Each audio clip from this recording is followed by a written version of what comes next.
I was born in Prague, and I lived there till I was 6 years old. And then the Nazis came, they occupied Prague. My father was Jewish, and he left immediately they came in. My uncle and aunt stayed. They said they'd take their chance, and they were taken to Auschwitz. My mother put me on a Kindertransport, having been refused permission to leave. So I came to London. I was luckier than most because my father was at Liverpool Street station waiting for me.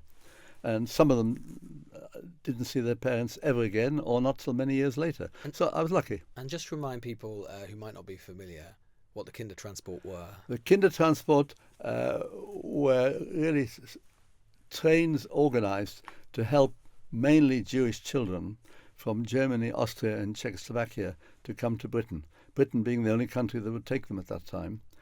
Even the Americans wouldn't. And the ones from Prague were organised by a man called Winston, who died a few years ago, aged 106. And so I suppose I owe my life to him. And the Kindertransport, would, as the name would imply, were just for children? Just for children. I was 6 years old. I was one of the youngest, and they went up to 17 or 18. And it was quite dramatic. You know, I can still see in front of me, in my mind's eye, Prague station, German soldiers with swastikas, anxious parents saying goodbye to their children, not knowing whether they'd see them again. So it was all quite dramatic. And most of them probably didn't. I think quite a few didn't. That's true. And indeed, some of the parents who did escape often escaped via remote countries. Some escaped via China, for example, and eventually made their way to the UK. So it was a complicated time for people, and of course many of them were fleeing in desperate circumstances. So you remember actually being at the station in Nazi-occupied Prague, and leaving the station, being put on it on your own. Yep, and having to take the train.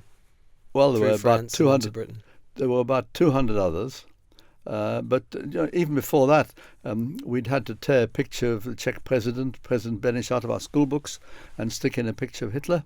So things were quite dramatic even then. Of course, I did not understand the significance of what was happening.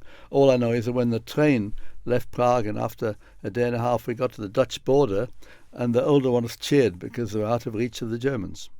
I knew it was significant, but for the life of me, I didn't know why. It must have been quite an experience being on your own as a 6-year-old boy, not having any conception really of why you were there. I suppose it was. Thinking back upon it, I suppose it must have been. But all I know is that my mum had packed some sandwiches for me in my little backpack.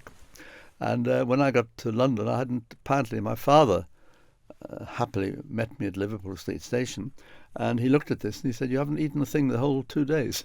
Well, so your dad was there at Liverpool Street Station? I was lucky. The majority, I think a minority of us had a family member waiting. The majority probably didn't. And what happened to them? Well, they were taken into foster care normally. There were foster families who took them and looked after them. You mentioned Winston, who was responsible for the Kindertransport. For the ones from Prague. For the ones from Prague, yeah. There was that extraordinary programme, wasn't it? It was This Life in the 80s, where he was on that and tributes being paid to him, and he had all of those sort of dozens of people behind him. Were you involved in that show? I wasn't actually. I was in a programme after that. I didn't know about that programme. So I watched it avidly. And of course, a lot of the people there I knew, or have got to know since, because those of us who came on a Kindertransport sort of have hung together a bit. We've met occasionally. But Winston was absolutely outstanding. I didn't know about Winston until that programme. I knew I'd come on a Kindertransport. I didn't know who'd organised it. And what an incredible person he is. I mean, if I can say this, he went skiing in 38, I think in 1938. And a friend of his in Prague said, "Come over here, there are terrible things happening." When the Germans occupied the outer borders of Czechoslovakia, the Sudetenland, following the Munich Agreement, he was summoned. A friend said, "Come to Prague," because some of the Jews from the Sudetenland had fled to Prague. The rest were all Germans, and they stayed there. And he then decided something has to happen. And unlike most people who see something awful and say that's awful, and then let's move on, he decided something had to be done. So he set about organising Kindertransport, and about 5 or 6 trains he organised. And I came in June or July 1939. And you got to know him? over the years? I got to know him after a television program. I got to know him quite well. In fact, we used to occasionally had a meal together. A very amazing person. The Newsagents. This is a Global Player original podcast.